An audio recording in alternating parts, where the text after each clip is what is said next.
to the White Bridge, Bridge of Allen. Those of you who are familiar with Bridge of Allen will know where the White Bridge is, although it's now painted blue.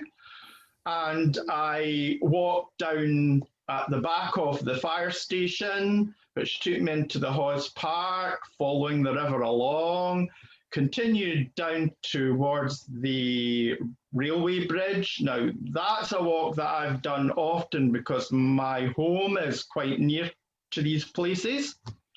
But on this particular day, I thought, I'm going to follow the river until either I run out of breath or I get to the end of it. And I wasn't really sure where the end of it was going to be, but I continued round the back of Forth Park Estate, and it went on towards a field at the back of the women's prison. And I kept following the river, and eventually I did actually come to the spot in that field at the back of the women's prison where the River Allen actually...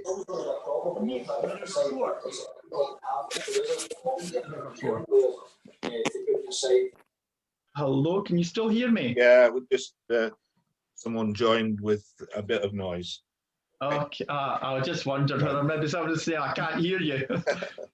So, and it was a beautiful walk. It was a lovely walk, and there was interesting wildlife there. There were lots of goose sanders, which are weird kind of ducks with sort of sawbill beaks. And I did see, indeed, on other occasions when I took that walk, because I knew that it was a walk, I thought, this is really beautiful, it's gorgeous. And I walked it often, and I did indeed see many heron in the fields and round the banks of the river. In fact, one day I went down, I counted 8 heron, all within this short 1.5 mile distance, from the White Bridge down to the little fisherman's refuge at the Cornton. And eventually, I think it was in October of 2014, I was standing on the White Bridge one evening, and this blue bullet sort of shot underneath the bridge, and I realised, that's it, I've seen my first kingfisher. I did get a bit of a surprise because I'd always had a notion in my mind that kingfishers were going to be bigger birds. Maybe it was from illustrations I'd seen in books, or I don't know. But I was actually surprised. I was taken back at how very small it is. But boy, can it move. It is so fast. It shot under the bridge. It was like the Superman's cape, only instead of being red, it was blue. And that's really what got me interested. That's what started me off on wanting to find out what else was on the river. And I'd always wanted to see an otter in Scotland. I'd never seen an otter in the wild. Seen them in zoos and parks and things like that, but never seen them in the wild. And it was one evening, it was in July, I remember it, 2015. It was almost dusk, and I was coming back along that walk that I've just described to you. Okay. And I saw this little head bob up above the water, and it turned and it sort of looked at me. I obviously thought, I don't like the look of you. But it was definitely an otter. I thought, whoa, this is it. I was so delighted. I'd seen an otter, and amazingly enough, it was in Scotland. It wasn't just in Scotland, it was in, my own village river.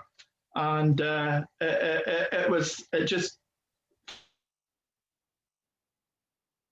for me, it was an incredible experience. I'd always wanted to see an otter. Took me a long time before I saw the next one. I mean, we were well into the following year, well into the summer of the following year, before I got the opportunity to see another otter. And it was at this point I realized, my little 24 times pixel camera, my little portable camera that I would just stick in my pocket, really wasn't going to do the job of photographing wildlife. I would need something a lot more powerful. And anyway, I'll tell you a little bit more about my choice of cameras later on in the talk. But just now, um, I would like to let you see some of the still photographs that I've taken over the years using a variety of cameras. Um, all of these photographs are taken in Bridge of Allen. The vast majority of them I've taken from the banks of the river or very close to the river. And I've divided this section of stills into two parts. The first dozen photographs are in the form of a slideshow. They are just sort of countryside, landscape scenes. And then after that, it moves into the second part, which is birds, mammals, and I think there's a few photographs of butterflies as well. So it's now that I'm really going to be depending on Rod. Thank you, Rod. I can see it coming up to start off the slideshow. And I'll just sit back and let you watch these photographs.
You want to see the second lot now?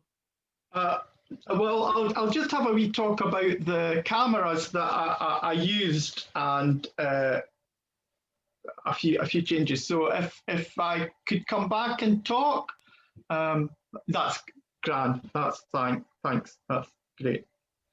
So that was some of the still photographs that I had taken, and I was just wondering, I should have said to you, the first photograph of the otter was truly awful because that was actually the very first photograph that I took on my little point and shoot camera. And it really was awful. It made me realize, well, if you want to take wildlife photographs, you're going to have to go for a much better camera. And so I decided that I needed to get a camera that had, much better resolution, so that if I was taking a photograph and then I wanted to blow up that photograph, when I did that, when I enlarged the photograph, it wouldn't pixelate.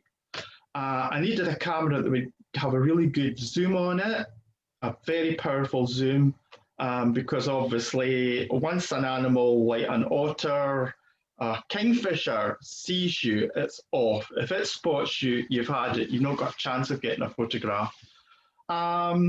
And I had to get a photograph, certainly, when I wanted to take photographs of kingfishers. I knew I would have to get a camera that would allow me to control the shutter speed. You need a very fast shutter speed if you're going to catch kingfishers, especially if you want to get a photograph of them in flight, because they are very fast birds, very fast. So I decided after a bit of research to invest in this camera here, which is a Canon EOS camera, EOS. This is an EOS 80, and I bought this camera, which was quite expensive. I think it cost me about £700. But this was the camera, and this was the lens, and of course it has interchangeable lenses. This lens is not suitable for wildlife photography. What I realized I would need was this lens, which is very heavy. It weighs about 2 kilograms, but this is a really, really good quality lens. I have to say that Canon do very high quality lenses. So basically what I have to do is I take off the standard lens that comes with the camera, and I put on this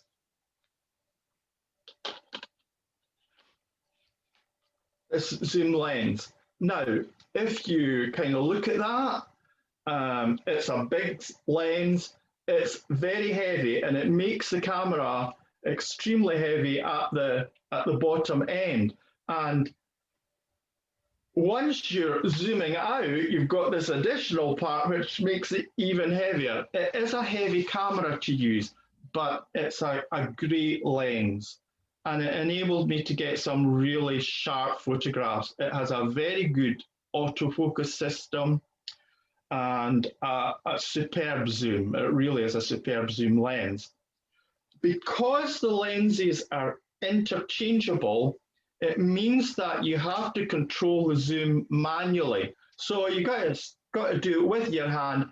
And I did find that if you're taking videos and you're zooming in, it's just a wee bit shuddery, a little bit shuddery, but there's not a lot you can do about that when you're using a camera with a manual control.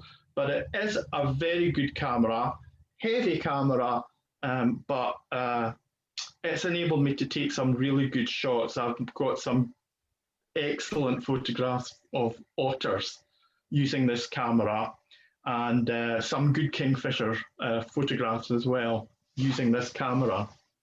But just at the end of last year, towards the end of 2019, Nikon introduced a new Coolpix camera.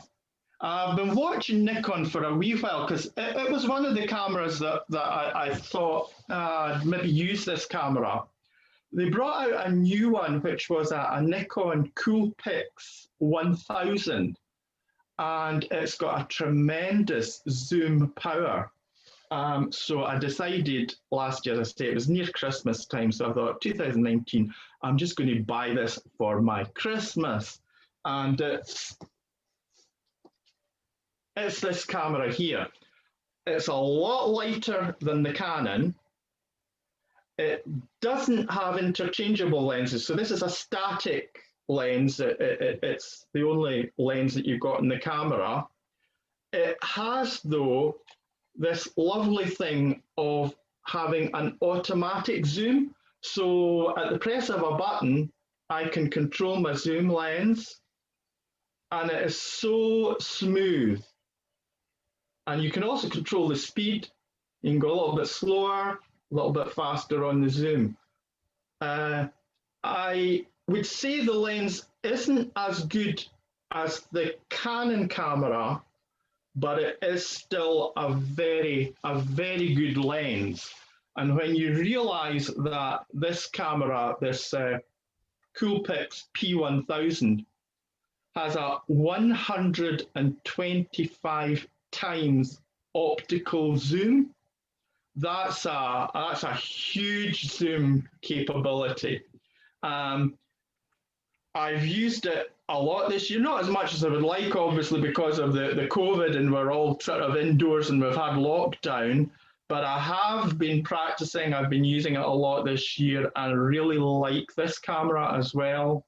It's much lighter to carry when you're going out and about looking for wildlife, and it's yeah, I like it. I like it. Both cameras are very good, but this one's much more portable, that's for certain. And just at the end of 2017, I was given a Christmas present from my cousin, which was a trail camera. And I'd never really given much thought to wanting to own a trail camera or use a trail camera. You know, mainly because there's no skill involved in using a trail camera. It's this kind of thing here. I'm quite sure some of you will be familiar with it. Trail camera. You basically, you've got a strap that goes around the back there, you tie it to a post, you tie it to a tree trunk, and with the passage of time, your chances increase that something's going to go in front of that camera lens. It's going to trigger the camera because it's got a motion sensor, and you'll get photographs of something. I mean, you have no idea the hundreds and hundreds of photographs that I've had of wood mice. But every now and then something more interesting comes along. But this is the trail camera. It's the kind of cameras that they use on the Autumn Watch, Spring Watch programs. You know, it takes photographs mainly in the night, so they're black and white. But I was quite surprised, actually.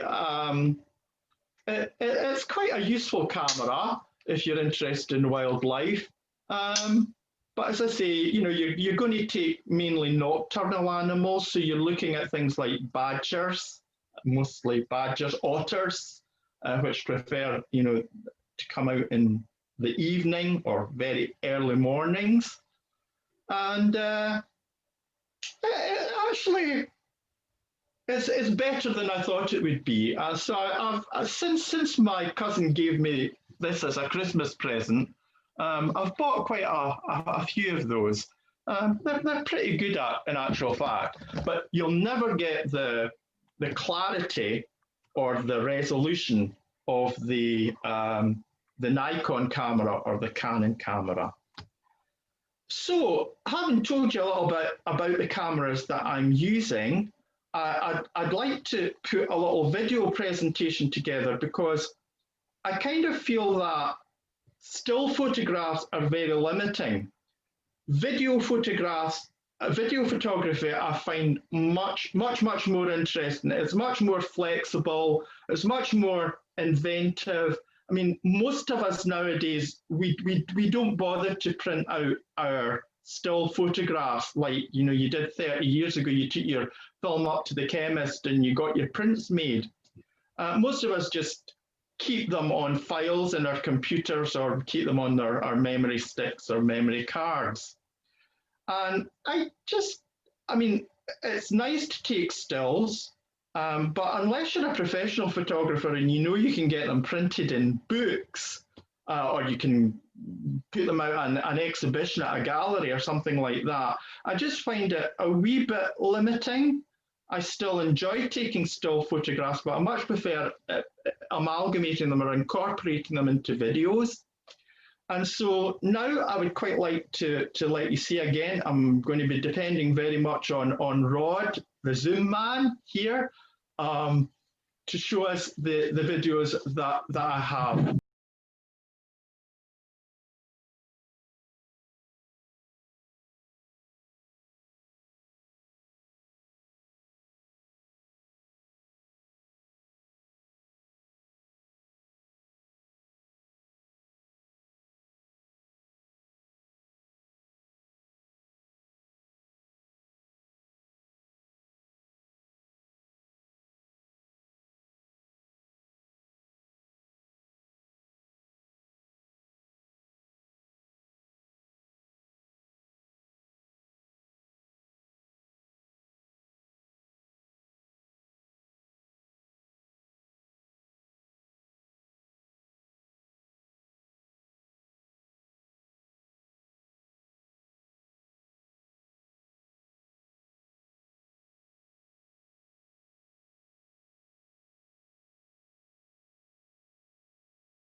Right, so that's actually the sound of an otter. The first time I heard it, I hadn't a clue what it was. I thought it was some kind of weird bird, but it's an otter. They've got this very high, shrill, squeaking sound.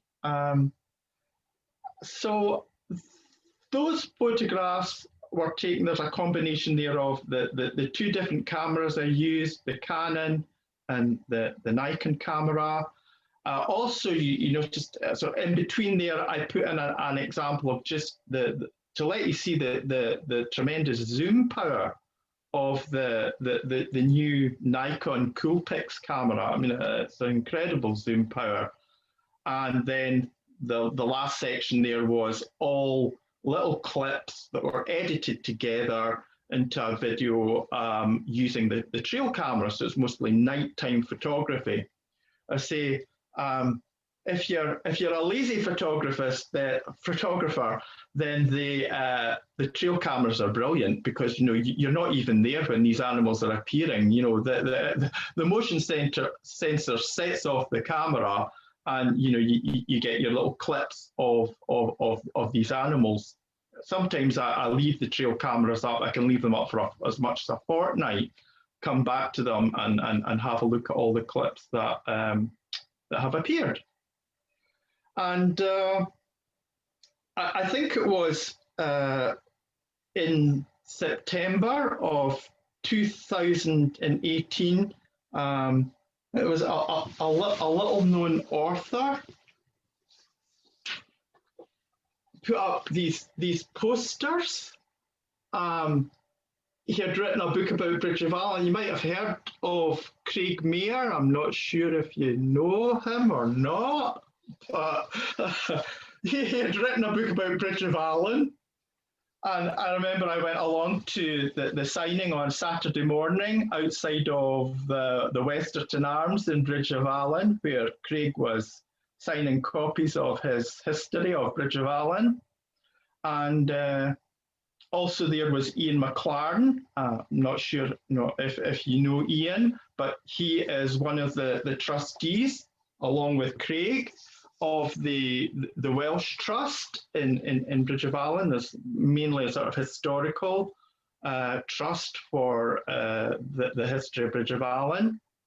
And Ian had said to me, he says, I know that you're interested in Bridge of Allan, Paul. He says, I know you've donated some mineral specimens from the Bridge of Allan copper mine, which I had done because I think, as the president said earlier on, collecting minerals has been another hobby of mine. In fact, it's a long-term hobby of mine. I've been doing that since I was 12. Unlike photography, I've only been doing that about 5 or 6 years.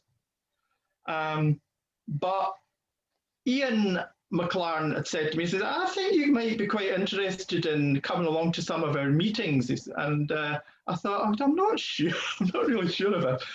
Very excited about Craig's book. sat down. It took me a wee while to read it. I mean, it's quite a tome, and I thought, I think I will just go along to the meetings on a Tuesday morning, which used to be held at the library until COVID came around and upset things. And I really enjoyed the Tuesday morning meetings there, and also the quarterly general meetings of the Welsh Trust. And it kind of, I don't know if the word's inspired, it kind of set me thinking to, I wonder if I could sort of do some kind of amalgamation, some sort of fusion of Bridge of Allen and its landmarks, because it's got a long history, it's got a lot of landmarks, and sort of do an amalgamation of that, and also some of the wildlife that I'd photographed there. So I had a bit of music in mind, and I had a, a wealth of still photography and video clips at that time. So I did a bit of photographing round about Bridge of Allen as well, to include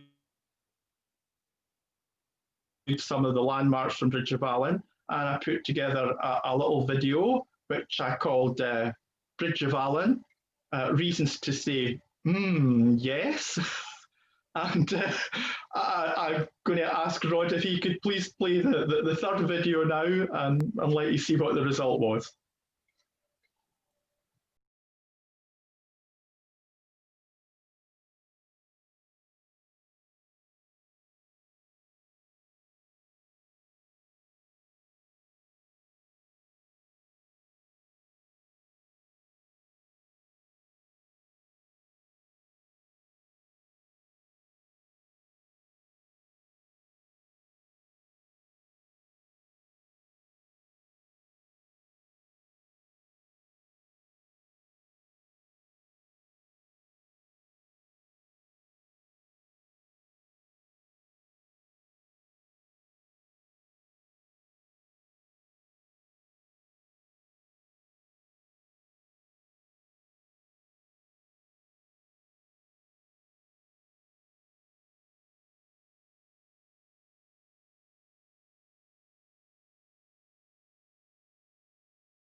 Well, Paul, thank you very much for that. Could I invite you just to round up in 1 minute, and then if you're happy, we'll move to questions and answers. Yes, sure. I think probably I would kind of wind up as looking at the current year. Obviously, I think COVID has affected everybody. I haven't been out photographing as much as I would have been in previous years, but it hasn't held me back entirely. I have still done quite a lot of photography, particularly in May and June around about the river. I discovered that there was a pair of kingfishers who were nesting not all that very far from the Hawes Park. And I got some of what I think probably were my best photographs this year. It was very accessible to me. And I say with my new camera with 125 times zoom, it worked out quite well, but obviously not doing as much as I would normally be doing. But you're quite happy to take some questions? Yes, yes, if I can, if they're not too technical.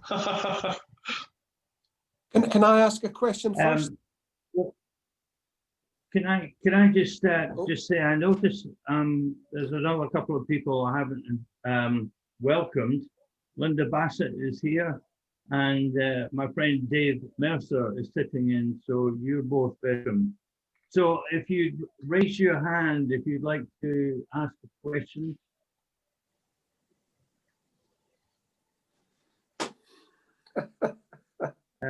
Billy Sweeney, you have a question. Yeah, just a couple of comments. First of all, you must have a lot of patience, Paul, and you must have been up early for some of these photographs. Am I right in saying that I seen a beaver picture in amongst that? You did. And was that local? That was photographed in River Allen. Was it? Right, okay. That's news to me. Great. And are you part of a photographic club or anything like that? No, I just on your own. Just a hobby I do independently. Yeah, superb, I have to say. I like the background music. I'll certainly look into the Nikon Coolpix camera because that's very impressive. And one of the big issues for me, I used to work with Kodak at one time, and I got myself into Eon cameras and stuff like that, and I found them a pain in the backside to be carrying about all the time. And it's quite good to hear you saying about the Nikon Coolpix as a lighter camera. I think I'll be looking into that one, I have to say. It's just about 1.5 kilograms. Yeah, great. But no, great presentation, and thanks very much. And that's me said my wee bit. Thank you. Thank you. Craig, you have a question. Yes, thanks very much, Paul. Great presentation. I knew it was going to be, though. But I was going to ask about beavers, but that's been done. What I want you to do, though, is to tell us where we can find your material online. All right, that's a very good question. That's well worth finding. I post a lot of my videos. I think all of the videos that you've seen this evening, apart from the stills, I post a lot of them on the Bridge of Allen Photographs website. You have to join and be a member of that particular club, if you want to call it that.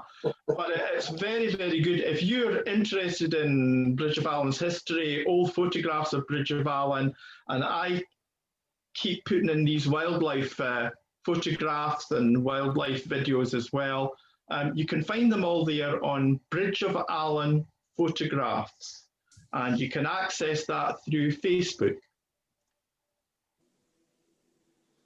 Thank you very much. Stuart D. You have to unmute yourself, Stuart.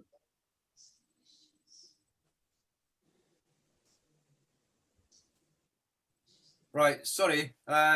Yes, I'm very keen birder, Paul, and I was particularly impressed with your early shots of a long-tailed tit. The clarity and the feathering was absolutely amazing. Also, just a very brief one. You shot near the end of a jay. Where was that shot? The photograph of the jay actually was shot using the trail camera. It's not great resolution, it's not great clarity, but it's not bad. It's not bad given that it was a trail camera that took it. You can see jays in Bridge of Allen, you can see them at Letcroft. You can see them at Gallow Hill up near Millsy Bank and round about there. You will hear them before you see them. In fact, you might not see them. I've only ever captured them on the trail cameras. Yeah. But you will hear them because they sound like banshees. You wonder what on earth is this noise that you're hearing this year. I know what they sound like, yes. I haven't seen one for many years. That's why I was asking. Yes. There are some of My them other question would have been about beavers, but we've heard of that already. Thank you very much. Thank you. Thank you, Jays Stuart. in Pine Wood as well. Jill Scott, do you have a question? Yes, I've fished the Allen for 30 years. And in that time, the increase in predation of fish is absolutely enormous. We've had heron, mink, goosander, merganser, with otters, especially otters now. And now, well, I know they don't eat fish, but beavers. But the predation is enormous now. So the fish have a major problem in getting up to their spawning grounds. Have you photographed fish at all in their run up the Allen at all, Paul? I often see fish jumping in the Allen, and I have watched the otters feeding. I've seen otters feeding quite often in the river. They tend to dive down and they eat, I don't know whether it's small crustaceans or little larvae or something like that down on the bottom of the bed of the river. I know that they dive in, they scrape around and they pick up little small morsels, certainly not fish. Now, I'm not suggesting for 1 minute that they don't predate fish. They will eat fish if they're given the opportunity. They do seem to love eels. I have seen otters go into the water, dive down and bring up an eel. I've seen that on several occasions. So eels seem to be one of their favourite foods, and whatever these little morsels are that they rake around on the bottom of the bed of the river. I've never actually seen an otter with a fish in its mouth, but then I'm not saying that they won't take fish if they can.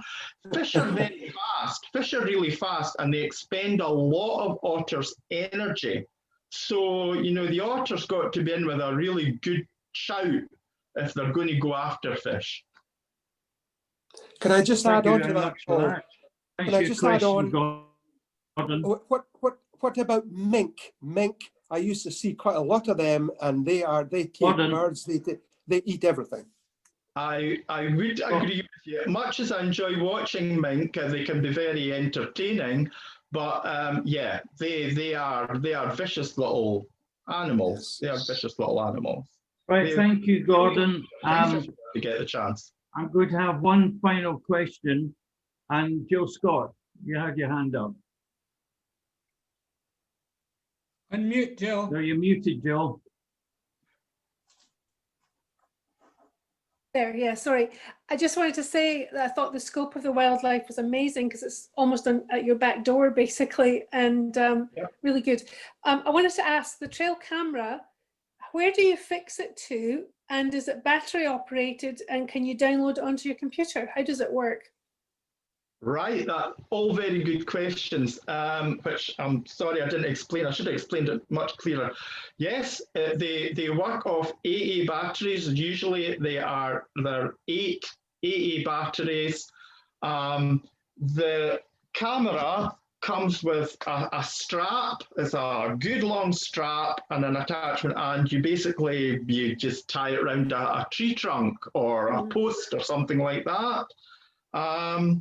and it has a little memory card which stores your video clips that you get, so that you can take that memory card out and you can put it into your laptop, into your PC, and watch the films. Also, you can watch it on the little screen that's in the video camera as well. Oh, great. I hope that Thanks. answers the questions. Thank you. Yeah, that's great. Thanks. Thank you very much for your question, Jill. So I'm going to invite Ian Smith to give a vote of thanks. Ian Smith. Need to unmute. You need to unmute yourself, Ian.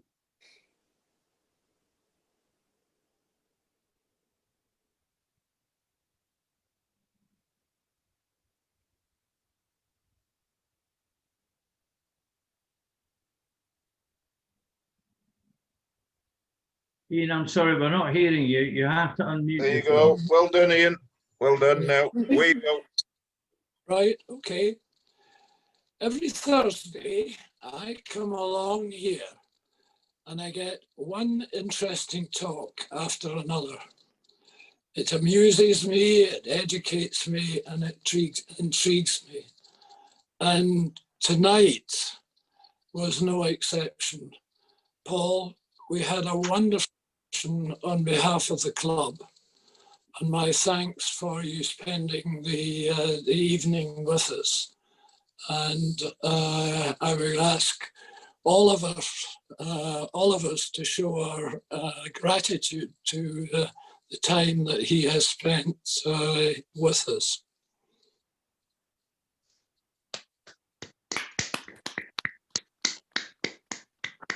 Thank you very much, Ian.